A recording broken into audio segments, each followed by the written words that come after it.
గారు, oil fed అధ్యక్షులు రాఘవరెడ్డి గారు, గౌరవ శాసనసభ్యులు, శాసన మండలి సభ్యులు, వేదిక మీద ఉన్నటువంటి అన్ని వర్గాలకి, అన్ని రంగాలకు సంబంధించినటువంటి అధికారులకి, మా జిల్లా కలెక్టర్ గారికి పేరు పేరున ఈ కార్యక్రమంలో పాలు పంచుకుంటున్నటువంటి రైతన్నలందరికీ కూడా శుభాకాంక్షలు, అభినందనలు తెలియజేస్తా ఉన్నాను. ఎద్దేడిచిన యువసం, రైతేడిచిన రాజ్యం బాగుపడదని, తెలంగాణ రాష్ట్రం వస్తే తెలంగాణ రాష్ట్రంలో రైతన్నల కష్టాలు గోసలు తీరుతాయని, ఈ ప్రాంతం సస్యశ్యామలంగా మారుతుందని అనేక ఆశలు కలలు కన్నాం. ముఖ్యమంత్రి గారు వచ్చినారు కాబట్టి ఒక 2 నిమిషాలు మా సిద్దిపేట జిల్లా సమస్యలు. మనం కూర్చుంటున్నటువంటి ఈ ప్రాంతానికి పక్కనే కొండపాక అని ఒక మండలం ఉంటుంది. ముఖ్యమంత్రి గారు తపాసుపల్లి అనే రిజర్వాయర్ నుంచి నీళ్లు తీసుకొచ్చి గజ్వేల్ శాసనసభ నియోజకవర్గ పరిధిలో ఉన్న అన్ని గ్రామాలకి నీళ్లు ఇస్తామని చెప్పి తపాసుపల్లి రిజర్వాయర్ ని ప్రారంభించి కొండపాక మండల పరిధిలో ఉన్నటువంటి బందారం, ఇతర గ్రామాల ఒక 8 గ్రామ పంచాయతీలు, చివరిగా ఉన్నటువంటి గ్రామ పంచాయతీలకి 10 సంవత్సరాల నుంచి నీళ్లు ఇవ్వట్లేదు. గత 1.5 ఇయర్ నుంచి నేను ఎంపీ కలిసిన తర్వాత నీటిపారుదల శాఖ మంత్రికి కొన్ని రిప్రజెంటేషన్స్ ఇచ్చినప్పుడు కొంత ఫైల్ కదిలింది. దయించి అందరికీ నీళ్లు వచ్చినాయి. చుట్టూ కొండపాక మండలంలో ఉన్న ఒక 8 గ్రామాలకి తపాసుపల్లి రిజర్వాయర్ నుంచి నీళ్లు వచ్చేలాగా చూడాల్సిందిగా గౌరవ ముఖ్యమంత్రి గారికి ఈ సందర్భంగా విజ్ఞప్తి చేస్తా ఉన్నాను.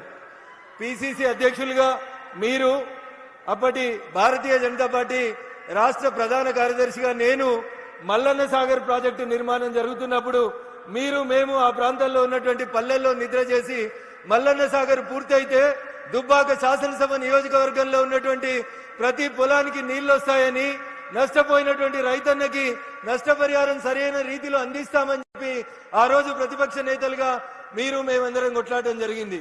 ప్రాజెక్టు నిర్మాణం పూర్తయింది. కానీ ఏ దుబ్బాక నియోజకవర్గం అయితే మల్లన్న సాగర్ 50 టీఎంసీల నీళ్లు కట్టడానికి భూమిని కోల్పోయిందో, ఆ దుబ్బాక శాసనసభ నియోజకవర్గంలో ఇంకా చాలా గ్రామాలకి కాలువలు రాలేదు, చెరువుల ద్వారా నీళ్లు అందించడం జరగట్లేదు. కాబట్టి దయచేసి ఈ 2 రిజర్వాయర్లకు సంబంధించినటువంటి అంశాన్ని మీరు, ఇప్పుడు నేను మీకు ఒక రిప్రజెంటేషన్ ఇస్తా ఉన్న ముఖ్యమంత్రి గారు, హైదరాబాద్ వెళ్ళిన తర్వాత దయచేసి నీటిపారుదల శాఖ మంత్రితో మాట్లాడి మాకు ఈ 2 రిజర్వాయర్లకు సంబంధించినటువంటి నీటి కోస తీర్చాలని. మొదటిసారి మీరు సిద్దిపేట జిల్లాకి, సిద్దిపేట ప్రాంతానికి మొదటిసారి వచ్చినారు కాబట్టి ఈ ప్రాంత రైతన్నల కష్టాన్ని మీ దృష్టికి తీసుకొస్తా ఉన్నాం. ఇకపోతే ఈ రోజు కార్యక్రమం, రైతన్నలకు సంబంధించిన కార్యక్రమం, ఆయిల్ ఫెడ్ మనం పెట్టుకోవాల్సినటువంటి పామ్ ఆయిల్ మొక్కలకు సంబంధించి మొట్టమొదటిసారిగా తుమ్మల నాగేశ్వరరావు గారు ఖమ్మం జిల్లాలో ఈ పంటని బాగా అభివృద్ధి చేస్తా ఉన్నారు. సిద్దిపేట ప్రాంతానికి ఈ పంటను తీసుకురావాలని చెప్పి గత ప్రభుత్వ హయాంలో కొన్ని చర్యలు తీసుకున్నప్పుడు రైతన్నలు భయపడి ముందుకు రాక ఈ ఫామ్ ఆయిల్ చెట్లు పెట్టుకోవడానికి ఇబ్బంది పడుతున్నప్పుడు నేను అప్పుడే కొత్తగా గెలిచినటువంటి దుబ్బాక శాసనసభ్యునిగా నాకు పూర్వీకుల నుంచి సంక్రమించిన 16 ఎకరాల వ్యవసాయ భూమిలో పామ్ ఆయిల్ సాగు చేయడంతో పాటు మా దుబ్బాక రైతన్నలందరినీ కూడా ఖమ్మం జిల్లా అశ్వరావుపేటకు పంపించి సిద్దిపేట జిల్లా రైతాంగం పామాయిల్ వైపు అడుగులు వేసే రీతి లోపల మేము రైతన్నలకు ఆ రోజు చేదోడు వాదోడుగా నిలబడ్డాం. అటు భారత ప్రభుత్వం, ఇటు రాష్ట్ర ప్రభుత్వం పూర్తిగా పామాయిల్ మొక్క దగ్గర నుంచి మొదలుకొంటే పంట వచ్చే 4 సంవత్సరాల దాకా భారత ప్రభుత్వం ఒక రైతుకి, ఒక ఎకరాకి 4,200 రూపాయలు నగదు ఎట్లయితే ఈ రాష్ట్ర ప్రభుత్వాలు రైతు బంధు, రైతు భరోసాలు ఇస్తా ఉన్నాయో అదే రకంగా పామాయిల్ వేసుకున్న ప్రతి రైతుకి 4 సంవత్సరాలు పంట వచ్చేలోపు ప్రతి ఒక్కరికి ఎకరాకి 4,200 రూపాయలు ఇస్తూ భారత ప్రభుత్వం ఈ పంటను ప్రోత్సహిస్తా ఉంది. అన్న చాలా మంది వేసిర్రు, ఇంకా మేము వేయాలన్నా? ఇప్పటికే తుమ్మల గారు తెలంగాణలో 3 లక్షల ఎకరాల్లో వేసిర్రని చెప్తున్నారు. ఇంకా మేము వేస్తే పామాయిల్ పంటకి రేట్ వస్తుందని చాలా మంది రైతులు గ్రామాలకు పోయినప్పుడు అడుగుతా ఉన్నారు. దీనికి నక్కల భయం లేదు, కుక్కల భయం లేదు, అడవి పందుల భయం లేదు, అతివృష్టి భయం లేదు, అనావృష్టి భయం లేదు, దొంగలు ఎత్తుకపోరు. ఎవరు కూడా ఈ పామాయిల్ చెట్లను నాటినప్పుడు మనకి ఏ రకంగా అటు ప్రకృతి గాని, ఇటు మనుషులు గాని, అటు అడవి జంతువులు గాని నష్టం చేయకుండా ఈ పంట అన్ని రకాలుగా సురక్షితంగా ఉంటది. కాబట్టి ఇంకా ఎంత వేసినా భారతదేశం 2014 నుంచి ఇంకా పామాయిల్ ని దిగుమతి చేసుకునేటువంటి స్థితిలోనే ఉంది.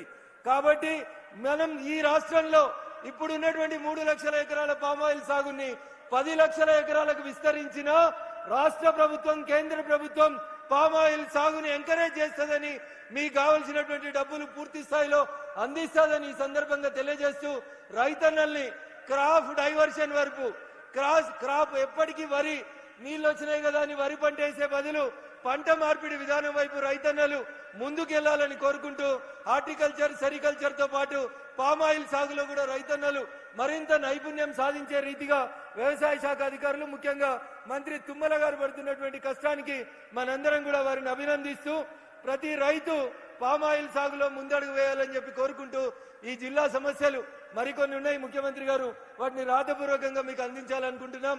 ఉదాహరణకి గజ్వేల్ కి రింగ్ రోడ్ అని వేసిండ్రు, 10 ఏళ్ళైంది రింగ్ రోడ్ ఇంకా పూర్తి కాలేదు. ముఖ్యమంత్రి గారు కొంచెం ల్యాండ్ ఎక్విజిషన్ 2-3 సమస్యలు ఉన్నాయి. గజ్వేల్ కి సంబంధించినటువంటి ఆ రింగ్ రోడ్ పూర్తి చేయాల్సిందిగా కోరుతా ఉన్నాం. అదే రకంగా నేను గతంలో ప్రాతినిధ్యం వహించినటువంటి దుబ్బాక శాసనసభ నియోజకవర్గం రాష్ట్రంలో అనేక రకాలుగా కొంత వెనుకబడి ఉంది. భవిష్యత్తులో ఏమైనా పరిశ్రమల్ని మంజూరు చేయడానికి అవకాశం ఉంటే దుబ్బాక శాసనసభ నియోజకవర్గాన్ని మీరు ఎట్లయితే కొడంగల్ వైపు ప్రతి అంశాన్ని మీ వైపు డ్రైవ్ చేసుకుంటా ఉన్నారో అట్లే మా దుబ్బాక వైపు కూడా ఓ కన్నుంచాలని దయచేసి కుడి చేయి కొడంగల్ అయితే ఎడమ చేయిని కనీసం దుబ్బాక వైపు చూపించాలని ఈ వేదిక ద్వారా గౌరవ ముఖ్యమంత్రి గారికి విజ్ఞప్తి చేస్తూ కొన్ని రోడ్లు కొన్ని కాలేజీలు మీకు వినతి పత్రం అందజేస్తా ఉన్నాం. దయచేసి వాటిని మంజూరు చేయాలని ఈ వేదిక ద్వారా గౌరవ ముఖ్యమంత్రి గారిని కోరుకుంటూ అవకాశం ఇచ్చినటువంటి వేదిక ముందున్నటువంటి రైతన్నలందరికీ కూడా కృతజ్ఞతాభివందనాలు తెలియజేసుకుంటూ సెలవు తీసుకుంటా ఉన్నాను. జై హింద్, జై భారత్. సమయాన్ని దృష్టిలో పెట్టుకొని మంత్రులందరూ కూడా సమయస్ఫూర్తిగా మాట్లాడమని చెప్పి కోరుకుంటూ మిత్రులు పొన్నం గారిని మాట్లాడవలసిందిగా కోరుతున్నాను.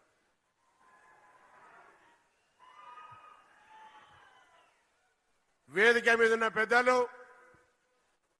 రైతు పక్షపాతి గౌరవ ముఖ్యమంత్రి గారు, పిసిసి అధ్యక్షులు మహేష్ గౌడ్ గారు, సభాధ్యక్షులు తుమ్మల నాగేశ్వరరావు గారు, జిల్లా ఇన్ఛార్జి మంత్రి డాక్టర్ వివేక్ గారు, జిల్లా సీనియర్ మంత్రి దామోదర్ రాజనరసింహ గారు, పొంగులేటి శ్రీనివాసరెడ్డి గారు, వేదిక మీద ఉన్న పెద్దలు, ప్రజాప్రతినిధులు, అధికారులు, ఇక్కడికి వచ్చేసినటువంటి రైతు బాంధవులందరికీ కూడా పేరు పేరున హృదయపూర్వకంగా నమస్కారాలు తెలియజేస్తా ఉన్నాను. ఈరోజు నర్మెట్ట సిద్దిపేట జిల్లాలో ఆయిల్ ఫామ్ ఫ్యాక్టరీని ప్రారంభోత్సవం చేసుకునే సందర్భంలో మరి రిఫైనరీని కూడా ఫౌండేషన్ వేసుకునేటువంటి ఈ కార్యక్రమంలో భాగంగా ముఖ్యమంత్రి గారు ఇక్కడికి వచ్చినారు. పెద్దలు తుమ్మల నాగేశ్వరరావు గారు గత కొంతకాలంగా ఆయిల్ ఫామ్ కు సంబంధించి మన అమూల్కు సంబంధించి కురియన్ ఏ విధంగా జ్ఞాపకం చేసుకుంటామో తెలంగాణ ప్రాంత రైతాంగానికి అన్ని జిల్లాల నుంచి అశ్వరావుపేటకు తీసుకెళ్లి ఆయిల్ ఫామ్ కు సంబంధించి ప్రోత్సహించే కార్యక్రమాలు చేపడతా ఉన్నారు. వారు మరొక ఆయిల్ ఫామ్ కురియన్ గా మారిపోయినారు. ఈ రోజు రైతుకు కావాల్సిందే సరి అయినటువంటి గిట్టుబాటు ధర, మార్కెటింగ్ అవకాశం. ప్రధానంగా రైతు ఆలోచన చేసేది తన ఉత్పత్తి ఎక్కడ కూడా ప్రకృతి పరంగా ఇబ్బంది కలగద్దనేటువంటి మాట. వాతావరణం అనుకూలించాలి. వీటన్నిటికీ అనుకూలించేటువంటి పంట పామాయిల్ పంట.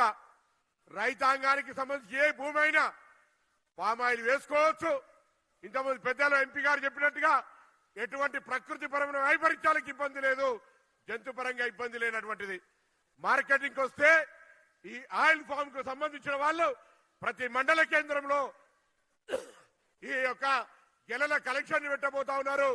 నేను ఈ వేదిక మీద రైతాంగాన్ని కోరుతా ఉన్నా, 10 ఎకరాలుంటే 8 ఎకరాలు రేపటి నుంచి ఆయిల్ ఫామ్ వేసేదానికి వరి నుంచి కన్వర్ట్ కమ్మని కోరుతా ఉన్నా. ఇదెవరో మిమ్మల్ని బలవంతంగా మార్చేది కాదు. దాని తర్వాత ఇప్పటికే తుమ్మల నాగేశ్వరరావు చెప్పినారు 3 సంవత్సరాలు మాకు పంట పెరిగే వరకు నష్టం జరుగుతుందని. అంతర పంటలు వేసుకోవచ్చు, కాదంటే పక్కనే అంతర పంటలు ఏమేమి వేసుకోవచ్చు ఇక్కడ చూపెడతా ఉన్నారు. కాబట్టి ప్రాంత రైతాంగం అంతా కూతవేటు దూరంలో ఓపెన్ అయిన ఈ ఫ్యాక్టరీని వినియోగించుకొని ఆదిలాబాద్ నుంచి పండింది కూడా ఇక్కడికి రావాలి.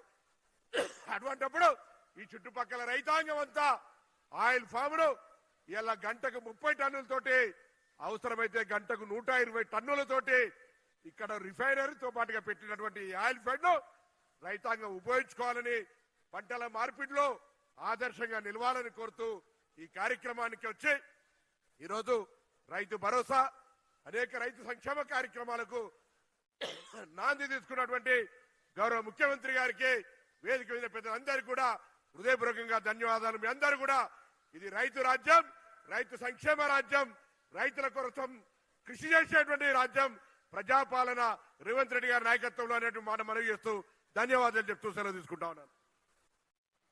గౌరవనీయులు, ఈ రైతు మహోత్సవంలో పాల్గొనడానికి చేసినటువంటి గౌరవనీయ రెవెన్యూ శాఖ మంత్రులు పొంగులేటి గారిని మాట్లాడవలసిందిగా కోరుతున్నాను.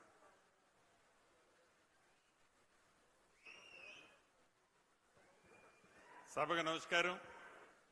ఈరోజు ఈ సమావేశానికి ముఖ్య అతిథిగా విచ్చేసిన మనందరి అభిమాన నాయకులు, రైతుల పక్షపాతి గౌరవ రాష్ట్ర ముఖ్యమంత్రి రేవంత్ రెడ్డి గారికి, వేదిక మీద ఉన్న సహచార మంత్రివర్యులు పెద్దల తుమ్మల నాగేశ్వరరావు గారు, జిల్లా ఇన్ఛార్జి మంత్రి గారు వివేక్ గారు, అదే రకంగా దామోదర్ రాజనరసింహ గారు, పొన్నం గారు, ఇంకా స్థానిక పార్లమెంటు సభ్యులు, వేదిక మీద ఉన్న శాసనసభ్యులు, శాసన మండలి సభ్యులు, కార్పొరేషన్ చైర్మన్లు, వివిధ హోదాల్లో ఉన్న ప్రజాప్రతినిధులు, ముఖ్య అధికారులు, ప్రింట్ అండ్ ఎలక్ట్రానిక్ మీడియా మిత్రులు, ముఖ్యంగా నా రైతన్నలు, ఆడబిడ్డలు అందరికీ మనస్ఫూర్తిగా హృదయపూర్వక నమస్కారం.